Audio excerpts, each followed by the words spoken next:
Before we get into this next episode of the Work Area Podcast, just need to give a shout out to all the sponsors that help me do this podcast and help me race every week.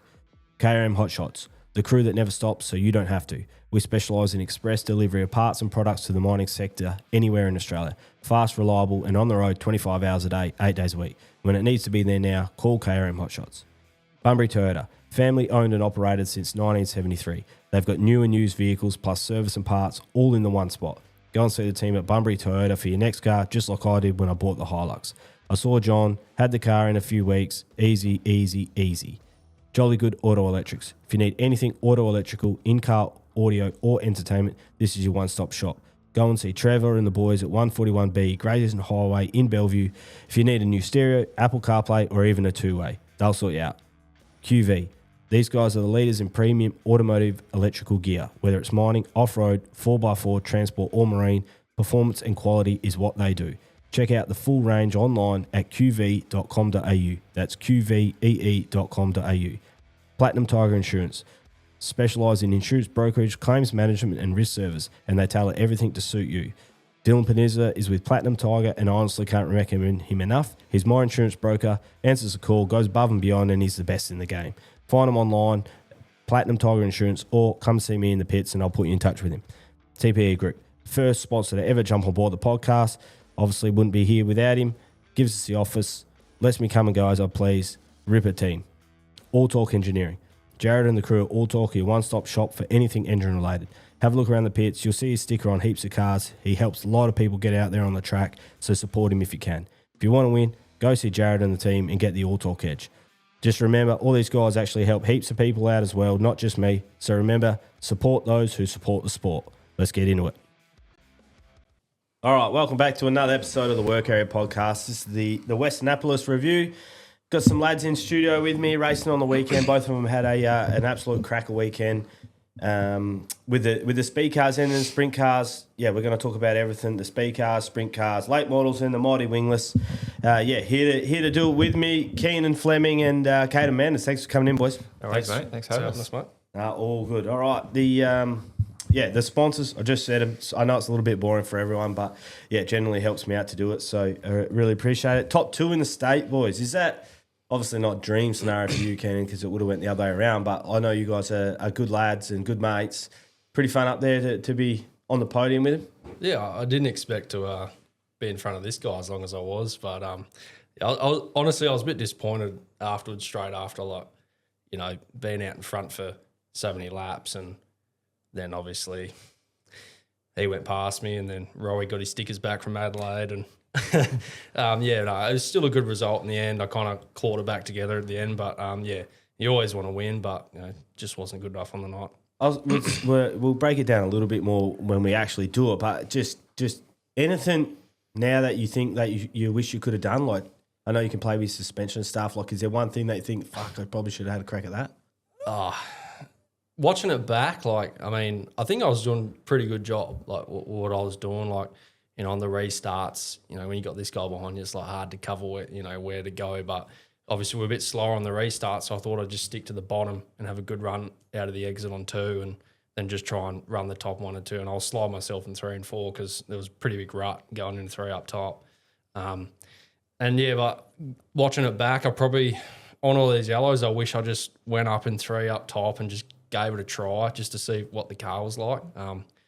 But in the moment, it's you're not really sure what to do. So, going back, I just wish I just got a bit of courage and went up there and just tried it on the yellow, and because it was definitely better up there than sliding myself in 3 and 4. But at the end of the day, I'm still happy with the result.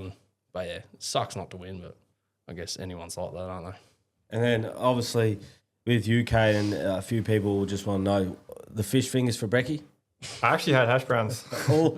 Mixed it up. What about now? Has that changed that program for you, or are you happy with that? Yeah, well, ever since I let that out of the bag, Mikey Green's been calling me fish fingers. So I thought I better change that up a little bit. Hash brown. Yeah. I don't like hash brown either, to be fair. Call me Kaiden if you're sick. Yeah, okay, Kaiden. Then what about, obviously going into the weekend, you want to win both, but you got to be stoked with that result. First state title, that's your 5th state title, and then 3rd in the sprint car feature. What about that state title in the speed cars? Where does that rank for you? Is that like not to take anything away from anyone else? It didn't look like hard. Almost once you got to the front, you did clear out. Like were the other ones a similar bigger battles? How does that one rank? Yeah, it was a good one to win, just because I didn't win a race at all last year, so it felt good to get a win after like 12 months or something. Oh, such a hard life. In a speed car, you didn't win a race last year. No, I only did. We did 2 races, and one was the John Day, which I was leading and then spun. And then the other one was the state title of my dad's car, which we're having a good run, and then had a mechanical. So that part of it felt good. But of all of them, I'd say my favourite one is honestly probably my second one, I'd say. Me and Buddha just went at it for like 25 laps straight, and it's probably the funnest race I've ever had at the Motorplex. So that one sticks out. What year's that? Do you remember? I got the list here because there's a little bit of time in between your first. Like I did want to speak about that one. Your first one is when? Bunbury. Yeah. 2015-16. Yeah. Like how long you'd been in the game then? Is that relatively early in the piece? Yeah, so that was I think I was like 17 then. That was my second year. And then I raced that year. Then the next year I went to Sprintcars for probably 3 years or whatever it was. And then that one with Buddha, that was my second one that I won. Was that at the Plex as well? Yeah, but it was just a really, really cool race. We were so evenly matched, and all year we were like, it was either me or him winning, and he won the John Day race earlier in the year, so I was pretty keen to get the state title over on him. What about just with your mindset there, mate? I was watching it back today. I was like, can you celebrate the state title knowing you got 30 laps in the feature? Like, is it hard to zone back in, like, or have you done it enough now that it's relatively easy to transition? Yeah, I think I've done enough now that it's pretty easy to separate them. But like the thing that still gets me is like that first lap in the sprint car after the speed car feature. It gets your attention, like so. Especially being so early in the season, I haven't quite got used to the sprint car just yet. But hopefully I can do a little more and get a little better at it. Is there like I would assume everyone's natural thoughts would be to go to the cons of swapping, but like what's the positives? Like just knowing exactly what the track was doing, like is there a positive to it? Yeah, well, it's crazy. I've found that rut in the speed car in 3 and 4, then proceeded to still hit it about 8 times in the sprint car. So that should have been a positive. But that rut in the wingless race was like, I've never seen anything like that. I reckon it's about the biggest rut I've seen at Kwinana. Easily for me. Easily. I got wheeled out of there, so I had a good look at it. But mate, that thing was like knee deep now. Yeah, no, it's crazy. It was like there's all yellow sand coming up and all sorts. Yeah, it's wild.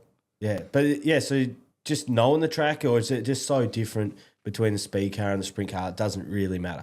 Yeah, kind of. Yeah, they're pretty different, and they race differently too. So sometimes where a sprint car will work good, a speed car won't. But it's good just to be out there just racing. Like it just keeps you sharp all night and gives you something to do instead of waiting around and having to talk to people. With that then, I just wanted to go through you, Keenan. You had a good year last year, but I felt like that Australian title 50 lapper sort of weekend, that was the best that I've seen you drive. Would you agree with that? And has that form carried on since that weekend? It's tricky, man. Like the past 4 or 5 seasons, like, when I first started, I had a Spike S-Slinger, and it was a good piece, especially when I first started. And then we kind of, I had a really good first season, and then I won 3 features, and then second season had electrical dramas, and then it carried through, and then we kind of swapped engines and we went to a Hawk engine, and we just kind of did our own thing on the engine. We just trying something different, and we just always ran into dramas it was failing, and it would just lay over a lot, and it just kind of never really got to have a good run, And then we built our own chassis about 3 seasons ago, and we kind of developed on that. And before we went to Murray Bridge last season for the title on the 50 lapper, we ended up getting Jamie from GRD to do up our engine. And that was kind of a real key factor, just the consistency of it, having that a good motor, lasting. So I was able to put good laps together consistently. So that was probably the key factor. And like we found a lot of stuff with our car in general before going over there. And yeah, we just put good laps together, and we had a lot of luck like going into the weekends. And yeah, it was just like a good weekend, like good form. The team was in shape, and we were just able to put it together. And then obviously in the Oz title, I kind of got a bit of a bounce and kind of got into the wall and broke the rose joint on the left rear. And yeah, I mean that kind of ended that. But overall, it was a good run. And then going into this season, Simon and Sharon, they done me a solid, and we bought a brand new engine from Jamie, and that was into our one of our other cars, which we've run. And so that's Mass Drill and Blast, is it? That's Mass Drill and Blast. They've been on your car forever. They've been with me since my second season, yeah. Yep. And they've been like, I probably wouldn't be racing without them, to be honest with you. Like, Mum and Dad were pretty tired as it was at the start, and then they came along and just kind of just helped us, and now like Dad and Simon are like halves in the team. So, we got a real good thing going, and Simon, we got that, we spent some money and got that engine together to go over to Murray Bridge. And we raced that like the last couple of nights at the Plex last season, and then in the off season, Simon just went, fuck it, we'll buy a new engine, and we put that together, and that's like been a big step up for us this year, having like a real competitive engine, like on par with anyone else, and working on the car with it, just putting those laps together that are consistent, fast, and being able to just push forward. How much? Like, I know the new engine is competitive because it's the new engine, but is there like a mental like component to that as well, knowing your engine's as good as anyone else? I wouldn't say like it's a mental component. I think when you do those first couple of laps and you've got like a solid engine under you and the car's working good, it just puts confidence behind you to, back yourself in the car. Like, I lack a lot of confidence going into a race meeting, and it's like as soon as I do that first heat, and like the car feels good, it just it sets you in motion to just push it.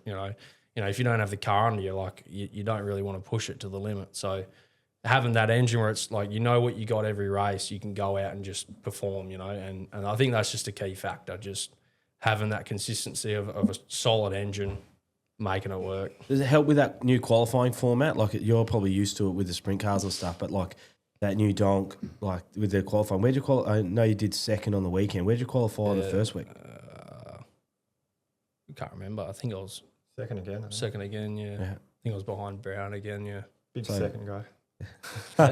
Massive second guy.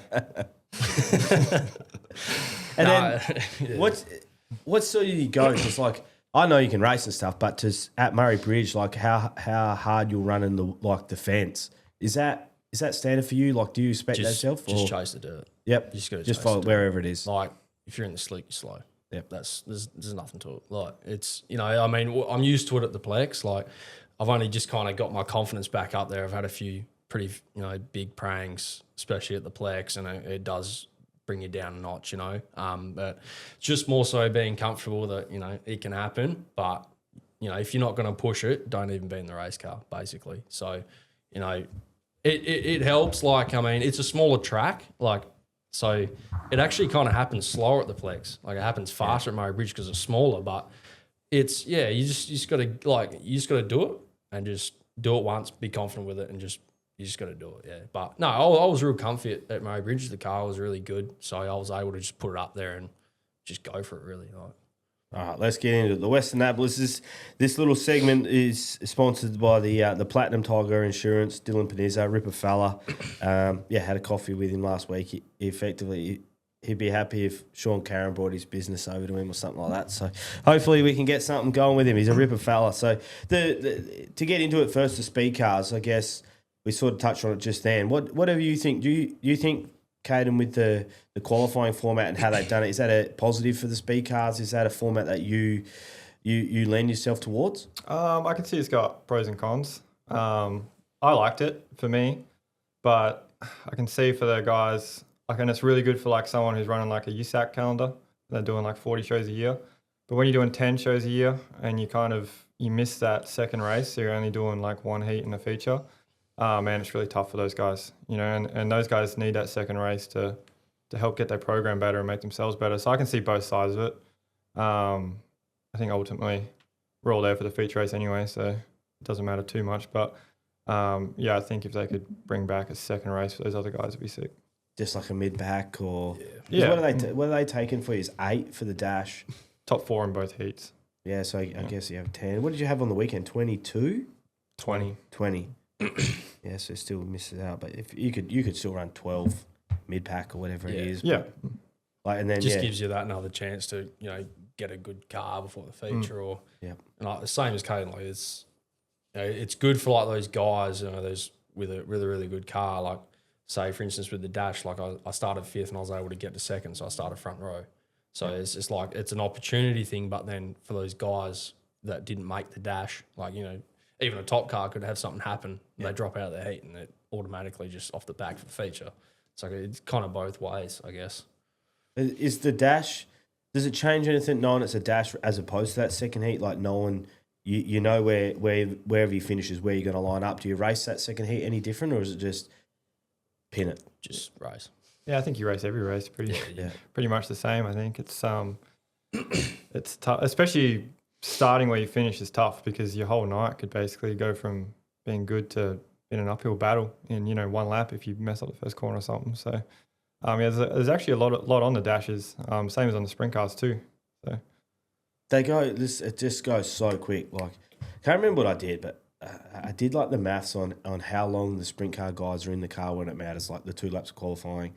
It was like 4 minutes. Yeah, like that's from your dash, your qualifying, heat, dash, and feature. Yeah, it's like if everything's normal, it's like 4 minutes in the car. Yeah. It's crazy, eh? Everything that happens, the wash-ups, the prep, all that for 4 minutes a night, effectively, you might be in the car. Yeah. Oh, a lot less if you're Callum Williamson. Yeah. Mate, the bloke can go out for dinner and rock up. Yeah. We'll cover him a bit later. So in that feature race then, we sort of touched on Keenan's stuff. What was your mindset going into the feature? You have won enough and you probably are the car to beat. Like, Are you happy to let the race just come to you when it's like that and just know, well, I know I've got a good car, I know I can drive, like if I don't make the pass right now, it doesn't matter, or you just go? Yeah, pretty much. I was like watching the lap times all night, so I knew that, we had a couple of tenths advantage. Then, old mate got me on the start and then on the restart, proceeded to hit the brakes before he went past the cone. Were they telling you don't go to the green or? This guy. No, so, I mean, usually it's like, pole sitter, you just, you set the pace. And then that first restart, Jerome goes, I'll call the green. I was like, oh, fuck. Yeah, because I noticed it happened to you, but then when you were in the front, it didn't seem to happen. It seemed to go when you go. Yeah, I just went. Yeah. I wasn't waiting for Jerome. But that's how it should be. Is that correct? Yeah. Maybe just No. It's supposed to be like Jerome's supposed to tell you when to go in a speaker. Yeah. So different to a sprint car. Mm-hmm. Yeah, I was too worried about getting penalised. I was like, and this guy thinks he can pass me without getting caught, like before the cone. I was like, funny because he hit the brakes. When I heard relegated 2 spots, I was like, piss off. Like. But did you get angry in the car? You just no, I knew exactly what I'd done. It's pretty tough to argue against that one. Yeah, when you're half a car in front, I'm pretty sure. You didn't commit to it. It looked like you got out of it a little bit. I tried to. I was like looking over, but then old mate was like getting out the brakes as well. He knew what he was doing. Up. To be fair, we did miss the gearing a bit in that feature, so I was kind of a bit laid off on the gears, and like every restart, like they were predicting it like before the green would go. Yeah. I was waiting for the green, and then I was like, wait for it to get up. And then that first one I seen him go, I was like, oh, all right. So, are you nervous coming into it? Like, I always ask these questions, and all you guys that win are just like, oh, whatever, it's just a race, go as hard as you can and win. Like, but this is nothing. You just roll in, have a crack. No, I'll shit myself. Yeah, okay. Yeah, no, I was pretty nervous. What about when Keenan got you? Does it change your mindset at all? No, I was honestly happy for him to lead early because that way I can early. Yeah, it's not lead. It's strategy. Because that way I can see where not to go. I can figure it out from there. Let him run that low line. Yeah, let him slide himself in the red ball. Fun. Oh, yeah, mate. It worked in the wingless. Matty I when I was running that line, like. It just hit and miss. But that's your regret. You didn't move up in 3.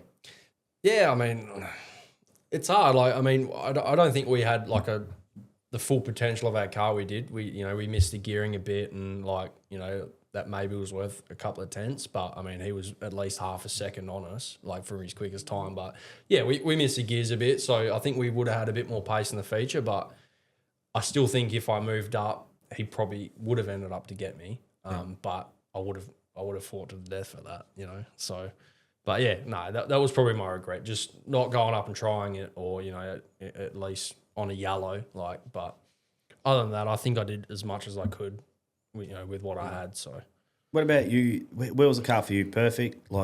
Yeah. Has that car, the Dasco supply, has that car ever been shit? The John Day race when I spun out. Yeah. Well, the car was that you? I think that was more driver blood. Yeah.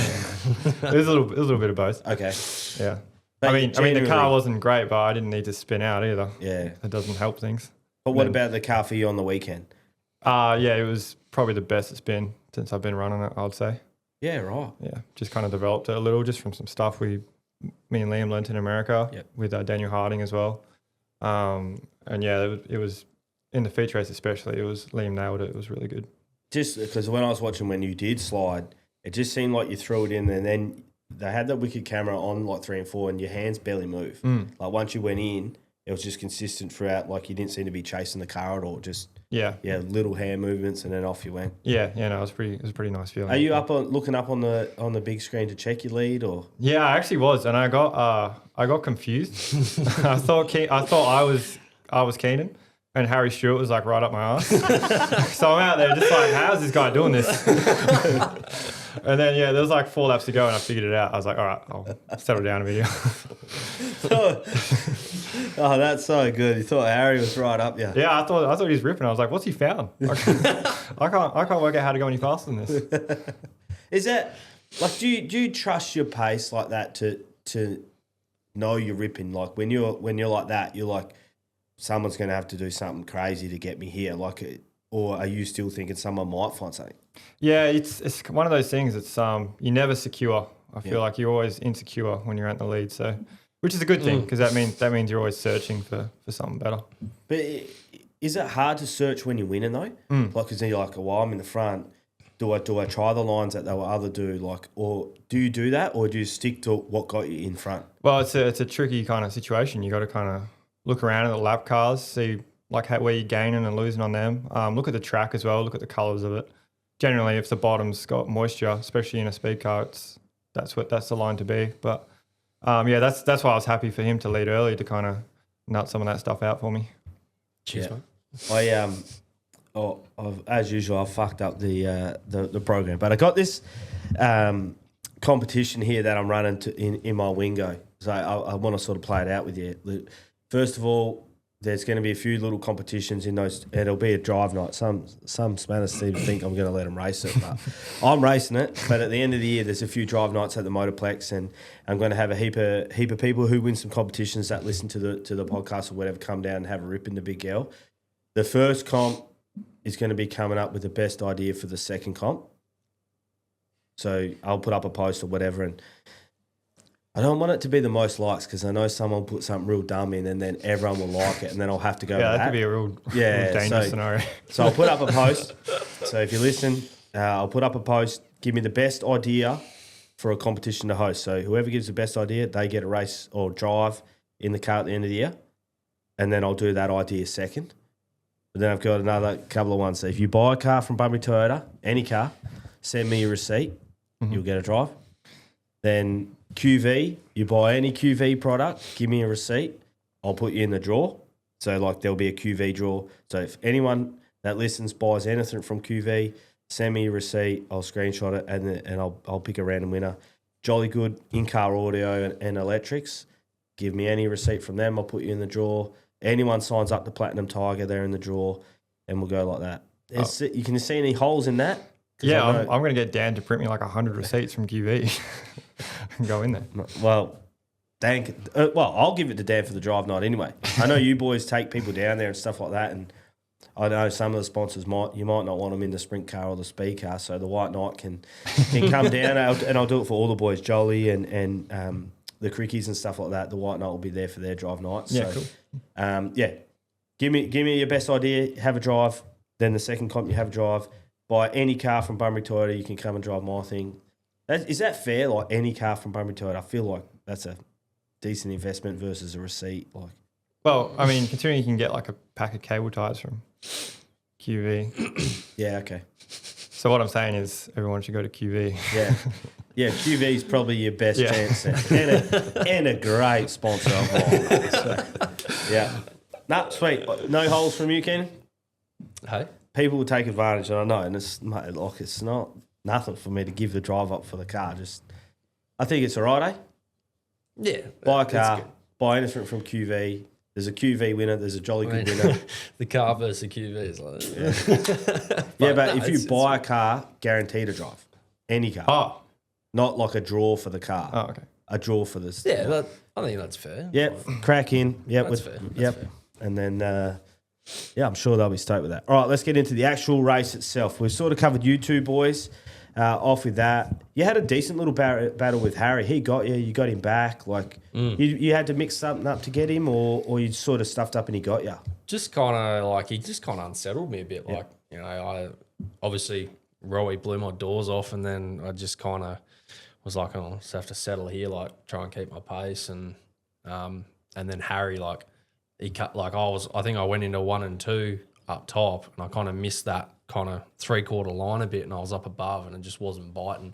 And then Harry just ran the bottom and just kind of put 20 metres on me. I was like, oh, shit, like, what do I do here? Then I kind of like got a good run in 3 and 4, and then I come under him in 1 and 2 and kind of banged wheels a bit on the bottom. And there was just a bit of a dogfight, and then Robbo comes out of nowhere, and it's just like, I'm back in 5th here. Like. And then I just thought, well, they're both going to be on the bottom, so I'll just try and hit the top as best as I can, and ended up being able to pull it off. So, does it mean anything more to you to come second in a state title than anything else? Like, is it just another event? I mean, obviously, your state title, you know, I think everyone wants to win a state title, you know, but I've got 3 seconds now. I just kind of want that number 1. Like. Then Harry, obviously, in the Graham Jones car that you've driven before, sort of wasn't too great early, but I thought he did come on and he went a fair bit better in the end than what he is. So he hands the title over to you. No, his name wasn't on there, I reckon, actually, on the thing. But yeah, he won it last year. Is that right? Yeah. You take it back off him. You didn't run last year in the state title, or? Yeah, that was the one I was in my dad's car. Yep. Yeah. Yep. That thing sounded crisp actually that night, but a drive line or something, I think. Actually, a bit of mud knocked the fuel tap off. That it? Yeah. Ooh. Unlucky. Then I'll just go through the rest of the results. Oh, Kamagata, caught him. That new My Race Pass makes it hell hard to check these results properly. I just don't know how to do it as well as what I used to. So in the feature, you were gone, Kaiden. Fuck, mate, you were quick. Harry Stewart, then Robbo. He's hit some form. The big 8 and he throws some sliders now. Started the race last year, then he threw that little speculator. He was gone. He's been good. He's a link chassis, Toyota man. Started a little bit deeper as well, I reckon. He was good. Bo Doyle hasn't sort of fired a shot yet. Like, he was pretty good last year, but it's just sort of first 2 rounds. I know he's had some issues, but been nowhere. Dimmick. Johnny Terriaka 7th. What's he up to? He snuck up. He's got that little Buddha on his crew. Yeah, Buddha chirping in his ear, I reckon. Yeah, telling him, if you don't do this, I'm driving. That's what he'd be telling him. Johnny's racing his guts out just to keep his own seat. Johnny, that's a wicked result for Johnny. Patrick Watson, Gary Mann, Billy the Kid, William Douglas, Bo Rogers in the 85, and then Rowie. He was up and about early. He was ripping early. Yeah, he was fast, mate. Yeah, he was hungry. He thought it, but we're hoping it's just a battery issue. But obviously, the show had to pull in. It's weird in the Speedcars, like you almost have to take it to the Motorplex to test it. Like at least in the Wingless, you just start it. Yeah. Like, and then you can figure out. We can do it at home. Like, just get the quad forward. Yeah. It's a hell of an ordeal. Yeah. But hopefully from what you boys have spoken about, it is that battery. But it sounds like it. Yeah, definitely. But 2 DNFs for the show in a row is no good. No prize money for that. And then it's heaps of DNFs for you guys. Far out. Rowie, Watson, Corey Smith, Alfonso, Kaiden, Golding, Lockie Marshall, Isaiah Matic, and Vaughan. What happened to old boy? It's through a rocker, and the rocker went through the rocker cover. So, Not ideal. not ideal at all, no. He'll have that fixed already, surely. Oh, pretty close, yeah. Didn't do any That's work it. today, so. The old We're in boy. trouble, mate. And what about Vaughan? He just loves it? Yeah, pretty much. Yeah. He was actually like, when I watched his heat race, he was actually kind of like getting after it a little bit. I was like, settle down there. And what about his car? Like, is it decent enough? Yeah, it's a beautiful little car he's built. It's Wayne Cover's motor in there, but a really nice motor that my dad's built. So, well, not anymore, but it was a really nice motor. Maybe by tomorrow. Yeah. Because it looks like old school, but it's obviously good gear. Yeah, it's just Decent. old. The frame is old, but everything on the frame is new and up to spec. It looks sick on that state title, man. When you start revving that thing up, man, is that like, what engine is that, you know? It's the same engine that's in the Graham Jones cars. Really? In Esslinger, yeah. Yeah. Yeah, it sounded real like crispy. Yeah, they're a cool motor. Yeah. Because, that's last state title, you're coming on. But yeah, with that's that state title done. Obviously we move into the sprint cars. Yeah, it's a little bit hard to dissect this one. Like, it's obviously, I remember talking to Dane afterwards. He said it's one of the craziest races that like he can remember driving in. He just like throughout the whole race, he reckons there was just stuff happening everywhere, and it was like never almost got a clean run. He was just constantly in traffic and diving and thinking people are chasing him and stuff like that. But I guess your sprint car night, mate, from qualifying, how did it sort of pan out, heat, dash, and that sort of? Yeah, qualifying is probably the two worst laps I've done in a sprint car, I reckon. I was stoked to still make the invert. And then, start on the inside of the heat wasn't ideal. It was all greasy and basically went back to third. But we had really good pace in the heat. Moved forward 3 spots in our dash. Started out of 6, got to kind of somewhere decent early. I think I was 4th early, chasing down Kendo. But I could tell that we'd kind of missed the setup a fair bit on the sprint car, which we just tried something from last week, which is fine. And then, kind of got past Kendo in traffic, but I could tell that, the 3 car just absolutely blew my stickers off on the way past. And then I never saw him or Dane ever again. And I knew that I had to look more behind me than in front. What about, so in qualifying, what did you do wrong? Like, is it an easy fix? Is it just you're just in the wrong part of the track? What went on in qualifying? Yeah, I mean, this might sound dumb, but essentially I think I just got caught out by the wind. Yep. I just think like going down the front straight, you got all that wind like pushing straight down on your wing. It makes the cars like really twitchy and really turn in real easy. I just turned in too early into turn 1, but the dumb part is I did it twice. So that just kind of resulted in us qualifying 4th in our group, which put us on pole in the grease, and it's an uphill battle from there.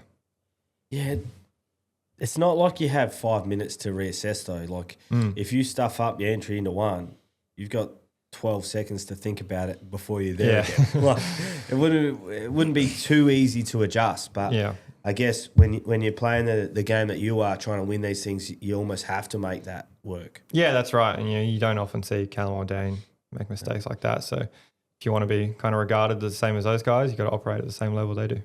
Is that tough, like mentally to? But you obviously didn't stuff it too much. You're off the front, but yeah, like, are you thinking about that straight away? Like, far out, then, like, this is where I'm at, like, or do you not get ahead of yourself and just sort of let it play out? I'd say if it was a few years ago, it would have freaked me out for sure. But these days, I've kind of learned that if you got the car speed, you'll kind of end up where you're going to end up, generally, regardless. But it is tough competing against those guys because I want to be up there racing with them, not straight away behind them. So. But me and Liam are working at it, and Dan as well, and all the crew are working at it, and we're only 2 shows in, so hopefully we can improve a little bit in the next one and come after him. Well, with the it's not a new rule, but it's almost like a new interpretation of that start rule. Is that hard to get used to, or is there anything you actually have to change? Like, you don't get as fast a run into 1. Like, is there anything like that you need to change? Because that rule is there's heaps of people looking online, but you effectively can't go until the white. Until that white line, you can't accelerate. Does that change anything for you? In all honesty, I feel like it's made at least the front row fairer. Yep. But it gives the guys on like the second and third row a chance to preempt it, because you can see the line coming. So you know roughly where the guys are going to go. Just roll back a bit. So you just roll back and kind of go a tenth of a second before they do, and all of a sudden you're alongside them down the main straight. Yeah, I guess. Yeah, that would be true. You know exactly when they're going to go, and if they don't go, they're going to get relegated anyway. Yeah. Yeah. So where do you reckon? So you know, like when they used to be able to start, you sometimes like like in the feature, Jai Corbett went probably where they usually do. Yeah. It's like 30 metres before the line. Where would you rather be then, outside or inside then when they start like that? Probably outside. Because that's where everyone, even if you come off the bottom, you sort of get to where the outside is, hey? Yeah. I mean, obviously it depends on the track, right? Yeah. Like when they used to till the exits, you'd be like, you want to be on the inside every day of the week. Yep. But when they leave it, I'd say always the outside, because the guy on the outside is also carrying like 5 kilometers an hour or more just to keep up with the guy on the inside. So he's generally got a bit more momentum when he takes off. And then in that feature, like is that in your head as well that like you knew pretty early that maybe you don't have the car to do it and you're like, I've got to battle for 30 more laps here, like, or is it you just take what you can and go? No, for sure. I knew I was like in for a dogfight of a race, pretty much from the start. So yeah, I was honest. I wouldn't say I was stoked to run third, but I was relieved to kind of get out of it with minimal damage, I guess. But yeah, for sure, it does play on your mind. You're straight away in a defensive mode instead of an attack mode. But yeah, you got to try and put it out of your mind and get after it. Does it build confidence then knowing that you're nowhere near where you wanted to be and you're third? I think so, a little bit. I also think we got a little lucky that it went 26 laps green. I think if there was some cautions, I would have gone back a little bit. Also, if there was 31 laps, not 30, Chris Cole would have definitely passed me.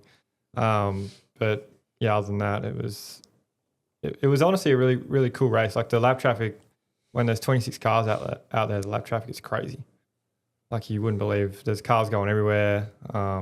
People sideways down the straight, and crab walking and doing all sorts of things. But what about winning Keenan when you're watching him? Obviously, really good mates. Are you animated watching? Like, did you get to see much of it, or are you in the pits? Yeah, I was pretty well glued. Well, we were on the infield because we podium, so we stayed. You know, and I was pretty well glued to his car the whole time. You know, watching it and yelling at him, or you just watching? Just observing, telling him where he fucked up. Where did he? What's something you reckon he could have done better? Not much. I mean, obviously, it definitely looked like he was struggling with the car. Like, I think like the amount of times he hit that rut going into 3, unsettled the car, and he'd push. Yeah, right. But Easy. I mean, obviously, you could see like where like Cal Willow was like he just had like coming out of the corner. He just had so much more pace down the straight. What the fuck was he up to? It's Cal Willow. Like, do you feel like when you see him come past like that, because he was hauling, are you like, I would think, well, that's what you do, everyone else, like in the but like, are you thinking, Jesus? Or are you just like, well, I'm going to try that? Kind of a little bit, but it was like one of those things when he kind of showed his nose first, and I was like, all right, there's probably no point battling him at this point because we're like 7 laps in and he's already trying to pass me and he started 16th. So yeah, he started deep, hey? So at that point, you kind of like, all right, well, next time he shows his nose, probably best to let this one go. And at that point, I was kind of pacing Kendrick a little bit. So I felt like I could have passed Kendrick, and I didn't want to lose too much time battling with Callum. I remember when I spoke with Buddha, he sort of was speaking about you on the weekend when you got Rowie. He's like, mate, this is what he does. He's clever. He just like slide. And then you sort of think he's going to do it again. He doesn't. He runs the top, gets you. Like, you can do that in the speed cars. Like, is it hard not to get involved in those slide job battles because there's 15 dudes that can come after you? Like, do you know in the sprint car you lose that little bit of momentum? Are you constantly just looking underneath you straight away knowing someone's coming? Yeah, a little bit. Yeah, there's always, in sprint cars, there's always a capable guy waiting to pounce behind you. So yeah, for sure that definitely plays on your mind. But also, with speed cars on the weekend, there was at least there's 4 or 5 guys I felt like that were, especially early in the race, that if you didn't slide yourself, they were sliding you. And that's kind of how speed car racing is in America too. If you're not sliding yourself, you're getting slid. So it's one of those things. With that, Rowie protected once, right, when you went to go him and it sort of balked you a little bit. Do you remember that bit? Mm-hmm. He pulled off anyway, doesn't he? No, he was ripping on the weekend, eh? Like, he was like old school Rowie, vintage Rowie. Needs to do something. got his stickers back. Needs to charge his battery up by the sound of it. I put on charge an old possum hollow, mate, my house. Then, so Dane obviously won that. That's his, not clinical. Didn't make too many mistakes, Dane. Like, it might be hard for you to comment on, you're out there, but like Dane was just he was on another level. Yeah. It's like him and the speaker, just gone. The Just commitment, gone. just every lap he would slide, diamond off, run the bottom. He had a real good race. Like everything went together for him and just checked out, like cruised. I don't think it's like it's spoken about enough, like with all three of you guys on the podium, how you cannot run a line for 20 laps, then have to, and then they still mince the line. Like they need to run the bottom. They haven't run it already, and then they hit it perfectly and get off. Like, and then Dane had to do that. He's the one first to get to traffic, and it was pretty sick. I had one of my mates, or three of my mates, Sammy Lamont, Milt Parker, and Mitch McGovern, come down. Mitch plays for Carlton, and he'd sort of never been there or anything like that. Milk and that have come down and watched the Wingless, and like to see their reaction to what was going on out there, they were like, these guys aren't human. Like, that's too much going on Especially out there. on the infield, it looks so much faster. Yeah, they watched the dash, and they were just like texting me through the dash, like, what the? One thing they kept on saying, they were fanging. Man, they were like fanging around there. Yeah, I hadn't heard it for so long. But yeah, in that feature, they were just saying like they couldn't believe how busy it was, and then how there was still no mistakes. So Dane was just phenomenal. He came from the back last week, so that was a really good drive from him as well. So I think, I don't know where the points sit. Callum must be winning first and second. Yeah, Callum will be winning. Dane will be second, I'd say. Yeah. Yeah, so Dane was real good. Obviously, Callum hurt an engine early, and they weren't sure where they were going to be at with their engines and stuff like that. So I think they sat out the heat to reassess. They said they spoke to Kenny Mack at KRE and sort of put a plan together, banged a new engine in it, and they obviously did. And the boys were out there for that mid pack, and I said, just watch the three here. He's going to be off the back, and he probably won't be too stoked. So I was glad I sent the message because they watched it, and then him and just blitzed it, mate. Like, that was mad to watch that. But must be angry, whatever. Second for him, so great for that. Great result for them. Who we got? Kaiden, you in third. Like, is that obviously that's your first finish for the year? Is that just a settler? Right, like, let's reassess. You sort of know where the car's at. Like, you drove for J&S Drilling last year. Like, is it much of a difference of feeling in a car? Like, now you've had a couple of runs in it. Is there much of an adjustment between cars? Yeah, it's a little different. In all honesty, I feel like the reason we kind of missed the setup in the feature was honestly more on me than Liam. I just felt like I gave him some kind of bung feedback from the first round. But yeah, no, it is a little bit different. Different motors as well. Those Kisslers in the 71 cars are absolutely rip. Yeah. Probably the best motors I've ever ran in anything, I'd say. And Liam does an awesome job at building the cars. Definitely the nicest built cars I've ever driven. And that gives you a hell of a lot of confidence to go out there and fang them. He's fanging around that guy. And then the 79 in fourth, big run for him. I was watching Michael Keane. I don't know where he started. I'll see if this thing. He started back there as well, I think, because Liam brought him up. He said he was absolutely ripping the bottom as well. 10th, 10th to, and not too many DNFs. So, I've seen him ripping the top as well. Like, he was committed to the top as in through 3 and 4. And was it hard to miss that rut if you ran the top, like you went above that rut? That's just pretty standard because it was reasonably low. Yeah, no, it wasn't that hard to miss it. No. Just wondering coming in so quick. Brad Maiolo got sent to the rear. He obviously stopped and had to go to the rear. Made his way back to 6. He's a silent assassin. Yeah, he always does so good and he time trialed really well last night too as well, I think. He was good. So it's a great result for him. I've been meaning to come over and introduce myself to him, and Pete Capehorn gave me a ring, said I would, and mate, my nights have just been gone to shit. Like, I had the boys up in the box trying to push Rowie out for his features, trying to put my shit box together, and King of the Wings, I'm there, mate. I'll be there, Pete. I'll come and have a chat. T Millie sort of put the anchor out a little bit. I know they weren't too comfortable all night, but didn't really have the finish that he wanted. A second, but it's all right. It's the second and the seventh, but he did get run over in his heat, which doesn't help. Yeah, kind of makes things a little hard for him. He did share that post. Yeah, Harding, Dan, he's lost that USA weight that you were talking about. Yeah, he's still fat Jannon though. I nodded the head at him on the weekend and he ghosted me. He does that, yeah. I was like, he still doesn't want to have anything to do with it. No. So I was like this. No, he was shitting himself after me and Lee went on there because we were like, yeah, Kurt's coming for you. No, I'm not coming. Mate, you know him. I walked past him and I was like, yeah, he still doesn't look like he wants to have a chat. So I just put my head down and kept walking, especially after giving this one. Probably had food in his mouth or something. Yeah, with a few dim sims I thought I saw in his hand. But yeah, he sort of just half spun in one and sort of lost all his momentum there and worked his way back and ended up with a decent-ish result, but I know that wouldn't be... Yeah, they also had steering box issues as well in the heat, which hurt him, yeah. What, is that like, was it just like the steering's harder? Like what?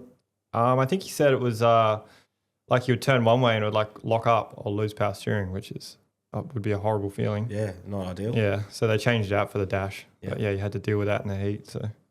Made his way through then. Because where did he start? He would have started a little bit higher than that. Eighth, finished eighth. Far out, because he would have got up to second or third. Yeah, apparently he was behind me at one point there. Yep. Is it whatever when you see him out on the track? Is it? He normally just flips me off. Really? Yeah. He's not a nice guy. People think he's a nice guy, but he's not. I did that to an engine start. He also filled me in engine start. You ripped it up. I'll give him a couple more head nods and see where he sits, mate, and then I might say g'day. Bomber Lancaster, sort of a quiet night for the 44. Like, yeah, obviously not. Yeah, but this is the problem, mate. This is why it's hard to talk to people because, like, Bomber, he don't want to be ninth. So at the end of the night, he's pissed off. So he's like, fuck, throw this thing in the truck, let's go. Like, and it doesn't help that my race finished about an hour and 20 minutes after yours. We were listening to you go around there. Far out. So good for him. JK, he'd be pissed at that. Like he was there for a long way. He was really good early. Yeah, something may have gone wrong there for him to go back that far. I'm not sure, but Yeah, good form. Yeah, just early he was good. Like he was a podium all night, and then to honestly to read that result is I'm not sure what happened. It just seemed like the car went off. Like it just like he was like first part of the feature, he was ripping, and then just kind of sailed backwards a bit. Like Pride in Jason Pride in the 11, obviously not the night they want either. It's sort of two pretty average weekends for him. He won't be too stoked with that. Jack Willow went off a little bit. He obviously did he win his heat, win the dash? Yeah, he's quick time in his group as well. Pretty sure. Time. Yeah, good night, and then. At least it's 12th. He didn't finish the first week, and I'm just trying to see where he started. Big Jacko, mate, 12th and 12th. Like not too many people moved. I don't know who got hard charger, but that probably the 79. I would assume. Yeah, you think so? Yep, or Callum. Oh, it has to be Callum actually. Yeah, by one spot probably. Yeah, right. Mr. King Chrome Coil didn't get it, so it's Try Corbett. His car went off. Like again, he looked fast. He obviously got relegated at the start, and probably he also got caught up with. James Inglis. That's and right. Had go to the work area. Yep. Talk about Jimmy there. So, but he was good. So he was fast. So he started off the front. Obviously got relegated for that rule. That is clearly the rule. So like I could understand him being pissed. But is that just being implemented over here? Do you know? I've got no idea. Like I've got no issues with the rule. If that's the rule, that's the rule. Is that the rule or is it the new interpretation of the rule? As far as I'm concerned, it's like a full like in the rule book. So it should be everywhere. Because I remember it catches the Americans out when they come here. Is that sort of what might be happening? Like, you know, when the Americans come, that's what they're used to, and then everyone goes early and they get swallowed up. Yeah. Do you reckon that they're maybe just trying to bring it in line with sort of what it does happen over there? Yeah, I think so. Yeah. And I think, like I said, in a way, I think it does tidy them up, but it also can sometimes give the cars on the second and third row a bit of an advantage. Yeah. And then Chad Pittard. Obviously, I know he's got Beto helping him out on some nights when Beto's not on there. With Beto's new little thing is obviously, he's a ripper fella. Come down and help me eat out on Friday night, do absolutely nothing. So, apologies, Beto, wasted your time. But, Beto's a ripper fella. Got the new Slade shocks on the Wingo, and it actually shocked me how good the car was. I just had some Bilstein non-adjustable setups on there, and I didn't know it was good. So Beato's got a good thing going with the Slade precision shocks, and if you need a hand with your car, or you're wanting someone to come down and look out, you probably couldn't look too much past him. I reckon it's between him and Buzzy, the two top big dogs. Yeah, but ripper fella. Chad Pittard, good man, 14th. Cherokee, sort of. He runs good early, all the time. Good qualifier as well. Yeah. The Bulge, Big Miles Bulger, Ripper Fella, he must have a beer. I'd love one, mate. So you just send me the message and I'll come out to the palatial palace you got out there in Serpentine, mate. We'll have a few beers. There's a Ripper Fella, the Bulge, Tom Callahan, AJ Nash. Did you guys hear that engine of AJ's in qualifying? I heard it stop. That didn't sound pretty. Popped. Yeah. I don't know if there'll be much less of that thing. So, which is unfortunate. I think that's the family car and probably the family engine. So for that thing to detonate, absolutely not ideal. Craig Botchell, JD Dack, Cody Clayton. Mate, Cody just keeps ticking his laps off. Like he's not biting off more than he can chew. He's happy to learn. Sort of, I've watched. He never gets in the way, which is the best thing about being a backmarker. Like he understands where he's at. He's not trying to overdrive. He's never squidding it up in front of anyone. And I think he'll be better for that in the long run. I think the progression that Cody and the whole of Motorsports is obviously got Bobby and his old boy in the corner. So I think they'll be fine moving forward. Mikey Green seems to have some bad luck. Harrison Pete, Brooke Newson, and Jimmy Inglis, mate. Feel for him. He actually looked real fast early. Yep. Yeah, he looked real fast, and when Jimmy's on. Like he's very, very quick. So yeah, they'll be filthy with that result. I think it just looked like knocked the front end out. He sort of. Oh no, Jack Albert absolutely punted the rear end out of it. Okay, well, it wasn't Jack Albert's fault at all. Nah. Yeah, it just looked like he sort of slid Brooke and sort of maybe missed it a little bit. Brooke tried to tuck him back underneath, and they've come together. And no doubt Jimmy will be filthy with that. Trent Pigton, shout out to Trent and the great man himself helped me out to push me out in the feature because I don't have any crew. So, the boys, Toddy Waddell jumped in the thing. It was the shittest driver ever to have a mule push him out, I reckon. So, didn't do it justice. Matty Cross, obviously, massive dump. Matty, unlucky. Matty Cross, don't run that much. Made Channel 7 News. You filthy, eh? Oh, a little bit of airtime. Literally and literally. Yeah.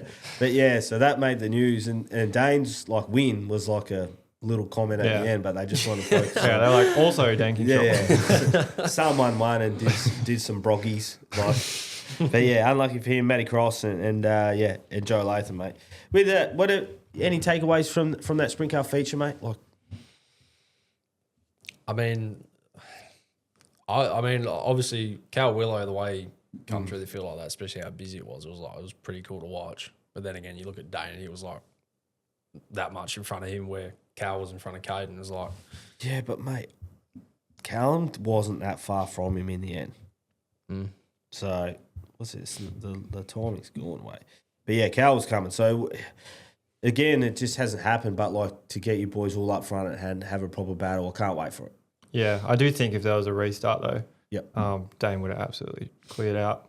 I think, especially sometimes when you get bogged down in lap traffic and they kill your momentum, it's just hard to get it back up again. They had that car that was on point, that feature. Yeah, that was That's why I tried to explain to the lads that I brought how they were that dude got Callum got through traffic way better than Dane. But Dane gets to him first. Yeah. They don't know Dane's there, but then when Dane gets to him, they know, that's the leader, there's someone else, so then they tidy up what they're doing. A bit more cautious, then they'll see Dane running the top, and they're like, well, I'll start the top, the leaders are coming. So they pull down a little bit. So that's what I assume would happen. I've never been that, but... it absolutely doesn't happen. Yeah. They absolutely just go wherever they want. Dane did navigate very well. Yeah. There was nothing he didn't have a setback where he kind of got stuck behind a car. He just waved through. Yeah, he did, He just waved through. Yeah, didn't bobble in any moments or... Whatever. Was lap traffic crazy for you? Because Dane at least he's only trying to pass the lappers, whereas you're in the middle of a battle, so you're trying to pass someone and lappers. How hard's that? It was pretty hard.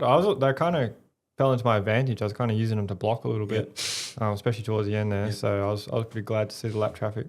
Even like there was that rut in 3 that we've banged on about, but it didn't really change too much. To be fair, it's crazy that there wasn't more cars on that lit. But was the track fine for you guys? How was that? Yeah, no, 2 lanes, like it was awesome and racy. Even that rut, it was a big rut, but it wasn't at least for me, it didn't feel like a flippy car over kind of rut. Yep. Like you'd hit it and you'd get tight, but you wouldn't bounce and then tip over. Yeah. Yeah. So I thought the track was awesome, especially the car they dealt with the weather. Yeah. So Mikey and all that did an awesome job, but they generally always do. So. And the wind, like it would have been real tricky. In that qualifying, is it like a sort of like maybe last year and the year prior, like the sprint cars go out at the start of the night and clean the track up to qualify. Is it better now that they send another class out to sort of do that for you? Yeah, I think so. I think the 2 nights we've raced this year, the qualifying track's been really consistent all throughout. So I think that does help as well. Yeah. Oh, yeah. Well, any other takeaways from that for you boys, or anything in that actual feature race you want to cover off? Don't think so. No, I think we've been pretty lucky with the races so far. We'll touch on the late models, but there's just, for me, I sat in the chute for nearly 45 minutes. Yeah. Like it's just, they're banging on. It's difficult. There's such a divide between, say, the top 10 of late models and the bottom 10. The bottom 10 spin. The top 10 know where to line up because they do that Delaware restart. So you wouldn't have to listen to it, but they line them up in single file, number 9, and then the leader chooses his front, and then second chooses. So then they have to reorder them based on where second wants to go to the bottom or the top. And it's every restart, and there was 7 restarts. Yeah. And I'm just like, That's tough. I want to pull my things out. Like, I run on the outside so I can unplug it. Yeah, okay. I might need to adopt something like that if we're following those late models. I got the Simpson device, so I just kind of clip it on there, just on the left side of my belt. Yeah. I can just, because I hate it. Like, I just can't stand, because I got it so loud so I can hear. Yeah. And it's just like, That is the problem, hey. You have to crank it to actually hear. Yep. But then when you sit in the chute, it's just cranked in your ear. In the midget, like, especially, it's like, it's like, so just. What's harder to hear then, in the midget or the sprint car? The midget. Really? Oh, my ears were like ringing after that. Yeah, they ring. Yeah, right. But it's because the exhaust right next to your head. And it comes up, I guess. Yeah. So late models, Warren Oldfield, mate, he's on some sort of form. Like he's good. Joe Chalmers would have had something for him. He obviously got sent to the rear and come back. Big Brent Vosbang. He's a golf pro. Really? Mate, did 2 ACLs playing golf. Really? That's how hard he swings. Mate, did you hear him on the mic on the podium? Nah. What's he reckon? Oh, he reckons he had a piece of shit. He built it. That's his problem, mate. Brent, that was you. You're still going to be in the shed all week. He did a good job, though. Yeah, no, if he drove a piece of shit to third, he's good. He's a ripper fella too. Lukey Halliday, another ripper. The Osho, Michael Holmes. Mate, I thought I heard Michael's lap. Jake Hardy, Peter Walker, Matt Robbins. Hard for me to sort of comment. You guys would have been drinking, and I was sitting in the chute. I couldn't see anything. Yep. So, I knew what order they were starting 7 times in a row. But yeah, it just seems a massive divide. But probably the other one I want to touch on is probably Bo Oldfield. I think we might speak about him later. But yeah, Bo obviously had a ripper run and cut a tyre down. So yeah, unfortunate for him. I think he was looking at second at some stage, and shoulda, coulda, woulda, like most of us. And then the Mighty Wingos, mate, just a great race. It is hard though. Like you roll down, they come, they yell at you, get ready. So you go down and just sit in that chute for 40 minutes, and then you roll out. That's horrible. When I rolled around, I seen that hole in 3, because there was people running around. Watch out! There's this massive hole in 3, and you're like, whatever. Rolled out. It looked like a beach. I was like, oh my god! And it's cherry ripe for me to get that thing too.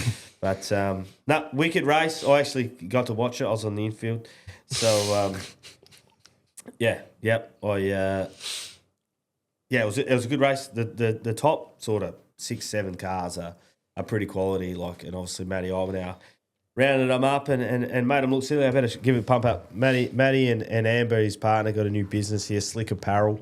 Is that say Slick Apparel? Yeah, Slick Apparel. Rolling the shirt. local business. They're going to be starting up. They've got a little Instagram page and some social media stuff. It's on the side of Matty's car, and it looks pretty sick. So if you want to jump on it and give them a like, they're actually going to have a proper crack at the shirts and stuff like that, and try and take down lockdown, I reckon. So yeah, get online, like them, local business, and they're trying to put some stuff back into the sport as well. So yeah, Matty, do you guys see this race at all? I actually didn't know. I watched replay. Stealing on the last corner. That's pretty he's cool. a wizard, man. That's pretty cool. I just burst out laughing, mate. I knew what he was going to do. He just figures that track out. Like, he's fucking clever. I feel like when I watch Wingless, I feel like it takes like 3 or 4 laps longer than any other division to like set up the pass. Yep. Just because when you do pass, you lose so much momentum. Yeah. But I think it's a genuine shame, mate. Like, I think, and I'm not biased, it's a better race than I think Speedcars put on the best racing. Sprint cars are almost too fast. Like, if speed cars weren't there, the sprint cars, there's too much happening. Like, and it's lap traffic, so you don't get those big long slide battles that you get in speed cars. But I think the Wingless put on a great racing, and legitimately, no one sees it because you watch the mass exodus. I get ready, and it looks like the freeway is on the exit of hotel. I think that just happens when the sprint cars are done. Yeah, it does. And then late models finish, then everyone else leaves. And then, like, there's been some races that Blake and Matty Iwanow and Travis Armstrong and all that put on that deserve a crowd. And I'm hoping we get to go earlier a couple of times this year because the races has been phenomenal. And that was one of the best races that you'll see. Like, Matty started 6th, worked his way through. There was passes through the whole field. And then last corner, last lap, Matty's, like, grinded away to get there. And I was standing on that little concrete barrier yelling at him as he slid down into the 3 and 4 to win that thing. I was losing it, mate. I was so stoked for him.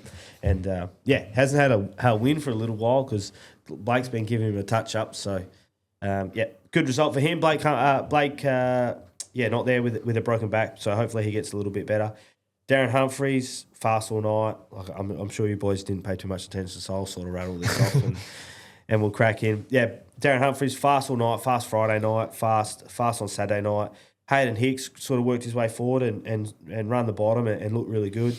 Travis Armstrong, a 4th, probably didn't reflect. Like, I know he had heaps of car issues. They had some brake issues. They've had some issues. And I reckon the 4th, he probably could have been a little bit better, but just got freight trained at one stage. And then, like you said, just had to build his momentum up. And he probably would have had something for Hayden. Maybe not Darren because Darren was real quick, but, he probably could have got on the podium, but Hayden did good. Tommy B, big dog, come from the back. Brandon Sharp, spun and had to go back a little bit.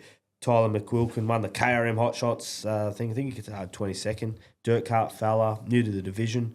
Riley Phillips, probably a little bit of a shit 8th for him. I reckon he was a bit quicker than that. He looked good all night. They've got that car flying, and I reckon he sort of would be filthy not to be a little bit higher than he was.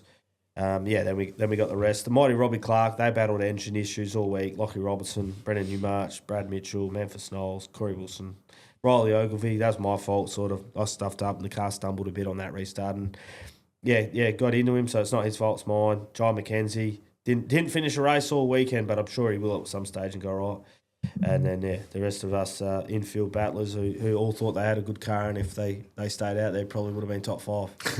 I just remember I had about 3 conversations in a row where people, I was like, well, that's not true. So I just got out of there. That's why I walked over and stood in that. How do you go in your heats and stuff? Shit. Oh, really? Yeah, so, like, I just run the Bilsteins. We had one race in the rain, got cut short. I got a new car, new engine, new chassis, new shocks. And it just takes me way too long to get confident. I feel like I can sort of run the speed. Yeah. It takes me 3 laps to know that I can. But they've been doing it for 3 laps, and then they're gone. So put those slades on, and then the heat. Again, it took me a little bit too long to run the speed, but I felt decent. I was behind Matty a little bit in the last 3 laps after a restart, and I felt like the speed was okay. But I've never had a tight car before. Oh, really? No, never. It's not nice, is it? Well, it's cool because I won sideways. It wasn't. To be fair, it probably wasn't tight. Probably was good. But I've always had. It's driver preference. Like, I just had. He prefers a loose car. I prefer a tighter car. Like, it's all driver preference. Yeah, so like I'm used to, like, particularly in the feature, if I run the top, I throw it in, it just like literally slides up. But then I was turning, and it was turning, and it was staying in it, like. and it just took me too long. But Beto, man, just a wizard. He came down. He just looked at my car like he could tell like my drag link was the wrong size. Oh, really? And he could tell visually, not by tape. He's like, go get a tape and make sure. And, yep, fair enough, it was wrong. Yeah. Fix that. Just all these little things, and yeah, I'm hoping that it gives me a little bit of confidence that the car's good. But yeah, I just take way too long, mate. And I've been that angry all day, driving like I spent all this money and I drove like a wuss, like fuck. And then you can't fix it for ages. And then for us, I only need to learn on that track, but I get that track once a night. Yeah, because we go usually 3:50. We have a heat one about 7:30, 8 o'clock's our second heat. Then 10:15 is the feature. Like massive jump in between tracks, and yeah, when you got Travis Armstrong and I and our boys and all them that can run that wall is so good. It's hard to catch. It's a tough field out there, for sure. Because as I'm learning, so are they. And they're already ahead of me. So I'm fucked.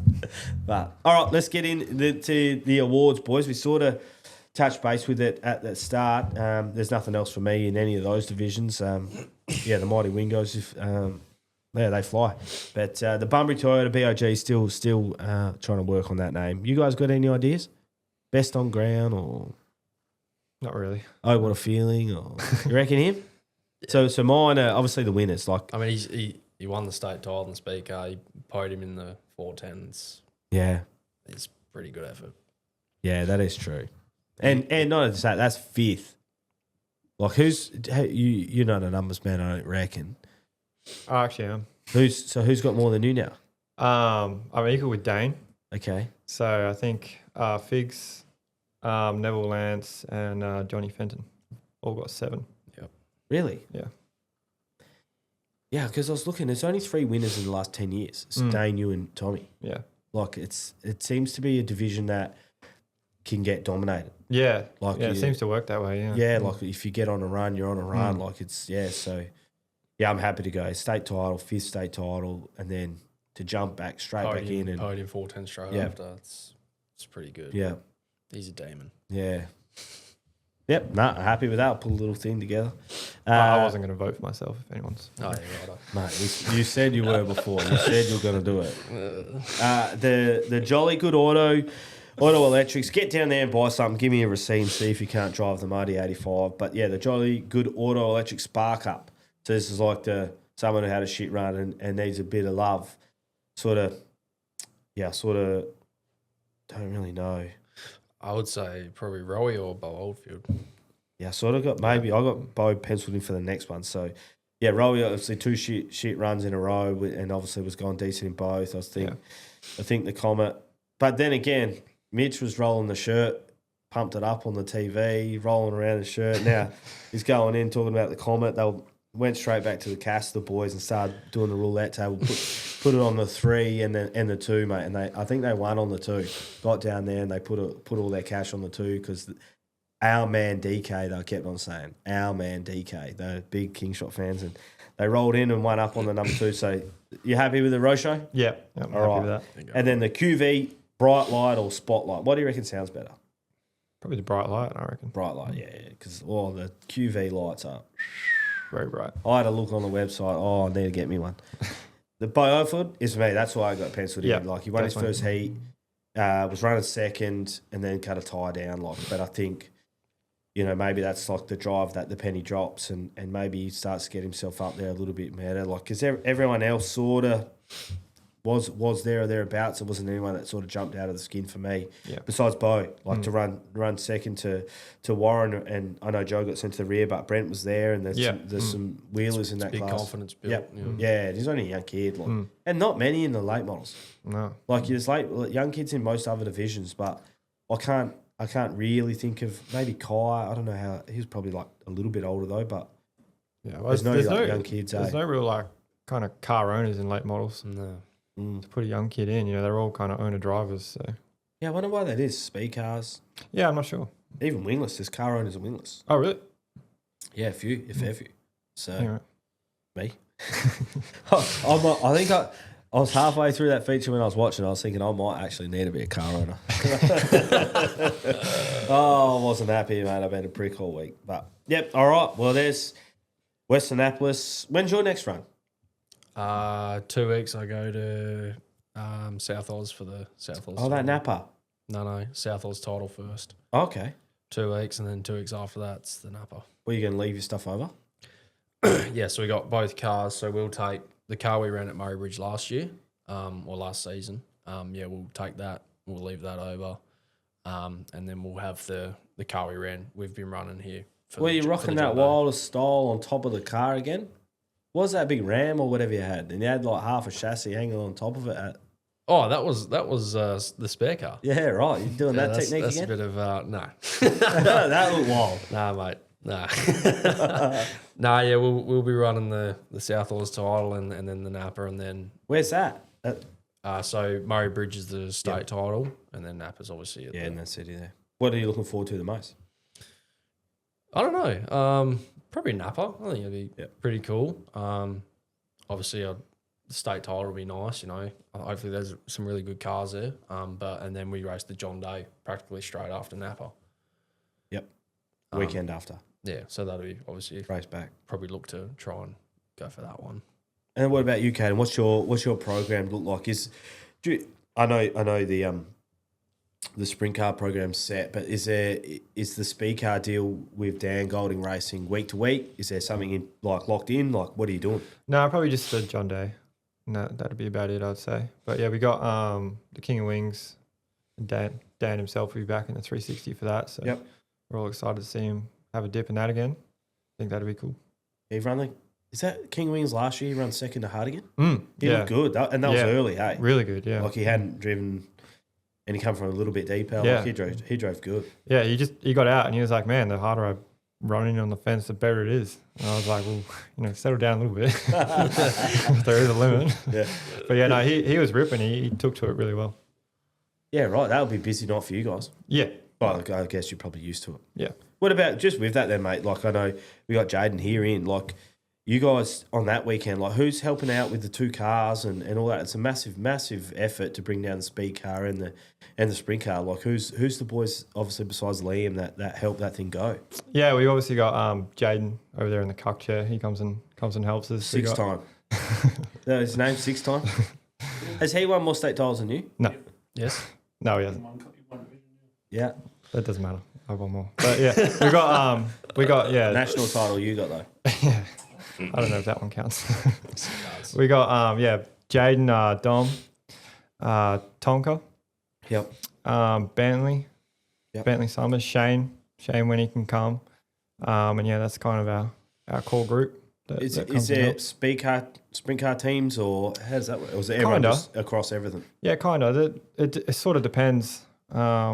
Obviously, Liam floats between both. But yeah, it kind of depends. Sometimes Liam will get like Dom and Tonka are two kind of most experienced crew guys. So he might put like one on one and one on the other. Tonka truck or what's Tonka? His actual name's Todd. Okay. I don't know why they call him Tonka. You can call him Fruity Todd. Fruity Todd. He doesn't like that very much. And yeah, it's a massive deal. What did 2 trucks or all in the one truck? Yeah, the Speedcar's got its own little trailer and setup. Yep. But yeah, we don't have a transporter for the 360 just yet.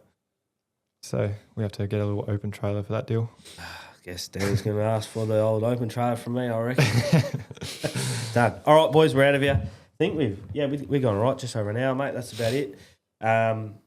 Yeah, awesome, mate. King Wings, that's my favourite event. Yeah. King Wings. I'm going to be out there on the middle.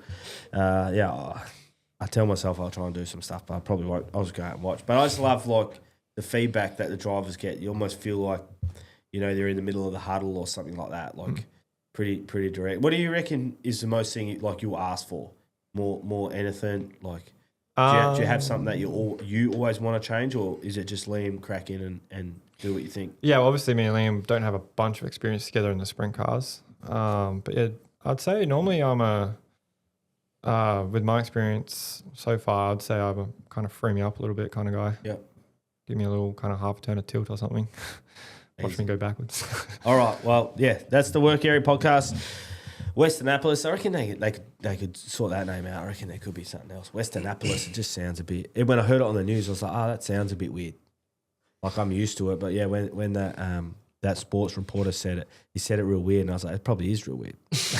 But we got the Scarterfield Smash Repairs. Frank Scarterfield, he's a ripper fella. Let's get into it. See you guys out there. Cheers, boys. Thank you. Thanks.